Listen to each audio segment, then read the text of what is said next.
আসসালামু আলাইকুম। Taxation in Bangladesh BBA BBS second year এবং থার্ড ইয়ারের ব্যবসায় খাতে আয় থেকে 1 নম্বর ক্লাসে সকল শিক্ষার্থীদের স্বাগতম। তো ব্যবসায় খাতে আয় বলতে এটা মূলত এক মালিকানা ব্যবসায়ের যে পরিমাণ আয় হয়, আয়ের উপর সরকারকে কর দিতে হবে, সেই হিসাবগুলো করার নিয়ম নিয়ে আলোচনা করা হয়েছে। অর্থাৎ একজন ব্যক্তি যে ব্যবসা পরিচালনা করেন, ওই ব্যবসায়ের যে পরিমাণ আয় হয়েছে ওই আয়ের উপরও সরকারকে কর দিতে হবে, অথবা ব্যবসায় খাতে মোট আয় নির্ণয় করতে হবে। দুইটা ফরম্যাট আছে, দুইটা ফরম্যাটের মধ্য থেকে যে কোনো একটা ফরম্যাটের ম্যাথ পরীক্ষা থাকবে। তবে আগে থেকে যারা আমার হিসাব বিজ্ঞানের ক্লাসগুলো মনোযোগ দিয়ে করেছেন তাদের জন্য এটা একেবারে সহজ, এটা কঠিন কিছু না। সরাসরি আমি অঙ্কের সমাধানে যাচ্ছি, এটার জন্য আলাদা করে কোনো বেসিক আলোচনা করার প্রয়োজন নাই। মিস্টার কামাল একটি স্টেশনারি দোকানের মালিক। 1/7/2024 তারিখ থেকে 30/6/2025 তারিখ পর্যন্ত তার ব্যয় ছিল নিম্নরূপ।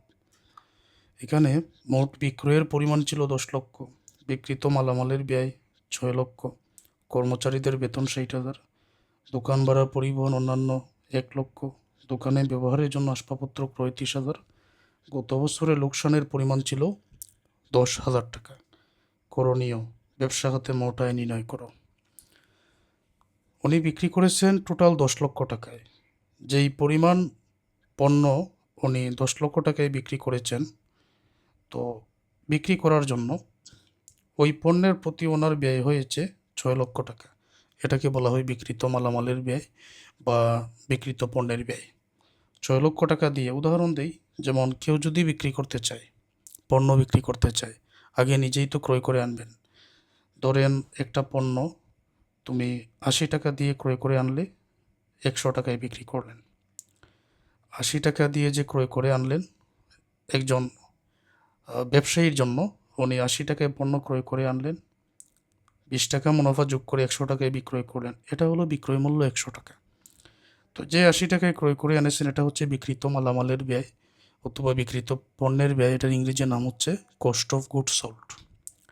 এই জন্য বলছিলাম, যারা ফার্স্ট ইয়ারের হিসাব বিজ্ঞান ওই ক্লাসগুলো আমার মনোযোগ দিয়ে করেছেন তাদের জন্য সহজ। তো এখানে প্রফিট 20 টাকা করে আসছে। এছাড়াও পণ্যগুলো বিক্রয় করার জন্য অন্যান্য ব্যয়, যেমন কর্মচারী বেতন দিতে হয়েছে, দোকানের ভাড়া দিতে হয়েছে, আবার গত বছরের একটা লোকসান 10,000 টাকা আছে। তখন এই নিয়মের মধ্যে আছে চলতি বছরের যে পরিমাণ আয় হবে, আয় থেকে তুমি গত বছরের লোকসানটা বিয়োগ করে দিতে পারো। এক এক করে আমি বসিয়ে নিচ্ছি। প্রথমে মোট বিক্রয়ের পরিমাণ 10 লক্ষ আর বিক্রিত মালামালের ব্যয় 6 লক্ষ, এটা তো বিয়োগ করতে হবে। ব্যবসায় হতে মোট আয় নির্ণয় দ্বারা 45 থেকে 46-এর মধ্যে পড়ে। মোট বিক্রয়ের পরিমাণ 10 লক্ষ, বিক্রিত মালামালের ব্যয় অঙ্কের মধ্যে দেওয়া আছে 6 লক্ষ। 10 লক্ষ থেকে 6 লক্ষ বিয়োগ করলে মোট মুনাফা এখানে পাওয়া যাবে 4 লক্ষ। পরিচালন খরচাবলী এই ব্যবসায়ের আর যা যা হয়েছে একেবারে সব কিছু দেখে নাও। যেমন কর্মচারীদের বেতন 60,000 দেওয়া হয়েছে, দোকানের ভাড়া পরিবহন অন্যান্য 1 লক্ষ দেওয়া হয়েছে, দোকানে ব্যবহারের জন্য আসবাবপত্র ক্রয় 30,000 টাকা। তো আসবাবপত্র যেটা ক্রয় করা হয়েছে এটা কিন্তু ব্যবহারের কারণে অপচয় হয়। অপচয় কি? স্থায়ী সম্পদ ব্যবহারের কারণে যে ব্যয় হয় তার নাম অপচয়। একটা উদাহরণ আমি দিচ্ছি। ব্যবসায়ের প্রয়োজনে একটা যন্ত্রপাতি আমি ক্রয় করলাম 10,000 টাকায়, 3 মাস ব্যবহার করলাম। 3 মাস ব্যবহার করার পর যদি ওই যন্ত্রপাতি আমি বিক্রি করতে চাই, ধরে নাও 7,000 টাকায় বিক্রি করলাম, কত টাকা কমে গেল? আমি কিনেছি 10,000 টাকায়, 3 মাস ব্যবহার করলাম, এখন এটার মূল্য হয়ে গেল 7,000, তাহলে 3,000 কমে গেল। অর্থাৎ ব্যবহারের কারণে 3,000 টাকা কমে গেল। ব্যবহার করার কারণে 10,000 টাকার সম্পদ 7,000 হয়ে গেল বর্তমান মূল্য, 3,000 কমে গেছে। তো এটা হচ্ছে অপচয়। স্থায়ী সম্পদ ব্যবহারের কারণে যে ব্যয় হয় এটা হলো অবচয়। এখানে আসবাবপত্র 30,000 টাকা আছে, কিন্তু অবচয় কী পরিমাণ সেটা এখানে উল্লেখ নাই। সেই ক্ষেত্রে নিয়ম আছে, আমরা 10% ধরে নিব। এই 30,000 টাকার 10% আমরা অবচয় ধরে নিব। আর গত বছরের লোকসানের পরিমাণ 10,000, এটা কিন্তু চলতি বছরের নেট মুনাফা বা আয় থেকে আমরা বিক করে দিব। কর্মচারী বেতনের পরিমাণ 60,000। আমি টাকাগুলো বসিয়ে দিচ্ছি। দোকান ভাড়া, পরিবহন, অন্যান্য, এটা আছে 1 লক্ষ। আসবাবপত্রের অবচয়, এটা টাকার পরিমাণ ছিল 30,000। 10% অবচয় কত হবে? 3,000। যোগ করো, যোগ করে টাকাটা এখানে নিয়ে আসো। এই 3টা টাকা যোগ করলে 1,63,000।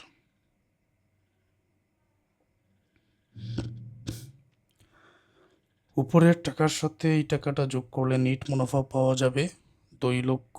এটা তো বিক করতে হবে 4 লক্ষ থেকে, মোট মুনাফা থেকে এই ব্যয়ের টাকা বিক করলে নিট মুনাফা এখানে পাওয়া যাবে 2,37,000। গত বছরের লোকসানের যে পরিমাণটা ছিল, এটা এই বছর থেকে ঘাটতি পূরণ করা যাবে, নিয়মের মধ্যে এটা আছে। 10,000 বিক করে দিলে ব্যবসায় বা পেশা খাতে মোট আয় এখন পর্যন্ত হয়েছে 2,27,000। আলাদা করে আমি এটা এক মালিকানা ব্যবসায়ের জন্য কেন বললাম, কারণ অংশীদারি কারবারের হিসাব, এটা নিয়েও কিন্তু আলাদা একটা খাত তোমাদের আছে, পরীক্ষায় প্রশ্ন আসে। আমার পেইড ব্যাচে যারা আছেন, অংশীদারি কারবারের হিসাবের যে খাতের ম্যাথের সমাধানগুলো আমি বুঝিয়ে দিয়েছি, এগুলোর ক্লাস তোমরা করতে পারবে। আরেকটা ম্যাথ দেখো, এটাও সবাই পারবেন। যেমন জনাব হেলালি, জনাব হেলাল হবে, জনাব মোখলেসার, জনাব শফিক, তো অনেকজনের নাম আসছে, কারণ এটা বহুবার পরীক্ষায় এসেছে। একটি স্টেশনারি দোকানের মালিক 1/7/2024 থেকে। ওকে, আয় ব্যয় এখানে দেওয়া আছে। মোট বিক্রয়ের পরিমাণ, বিক্রিত মালামালের ব্যয় 9 লক্ষ। তারপর এখানে আছে কর্মচারীর বেতন 90,000 টাকা। দোকান ভাড়া, পরিবহন, অন্যান্য 1,50,000। দোকানে ব্যবহারের জন্য আসবাবপত্র ক্রয় 45,000। তো এটা নিয়ম তো আমরা জানি, 10% অবচয় ধরে নিব। গত বছরের লোকসানের পরিমাণ 15,000। ব্যবসা খাতে মোট আয় নির্ণয় করো। সরাসরি আমি মানগুলো ওইখানে বসিয়ে দিচ্ছি। মোট বিক্রয় থেকে আগে বিক্রিত মালামালের ব্যয় 9 লক্ষ বিক করে দিব। মোট বিক্রয়ের পরিমাণ এখানে আছে 15 লক্ষ। বিক্রিত মালামালের ব্যয় আছে 9 লক্ষ।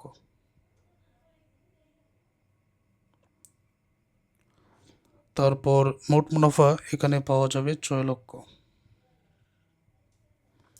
পরিচালন যে খরচাবলী আছে, এটা তোমরা নিজেরাই পারবে। কর্মচারীর বেতন, দোকান ভাড়া, দোকানে ব্যবহারের জন্য আসবাবপত্র ক্রয় 45, সেটা 10% অবচয় ধরে নিও। আর গত বছরের লোকসানটা বিক করে দিও। কর্মচারী বেতন কি পরিমাণ? 90,000। দোকান ভাড়া, পরিবহন, অন্যান্য,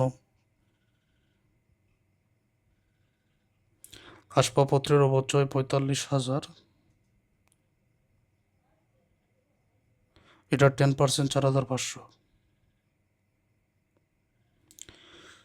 যোগ করলে হবে 2,44,500। উপরের টাকা থেকে এটা বিক করলে নেট মুনাফা পাওয়া যাবে 3,55,500। গত বছরের লোকসানের পরিমাণ 15,000।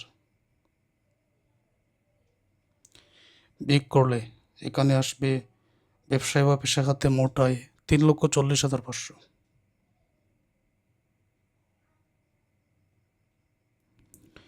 আচ্ছা, পরবর্তী ফরম্যাটের যে ম্যাথ আছে, এটা পরের ক্লাসে আমি বুঝিয়ে দিচ্ছি।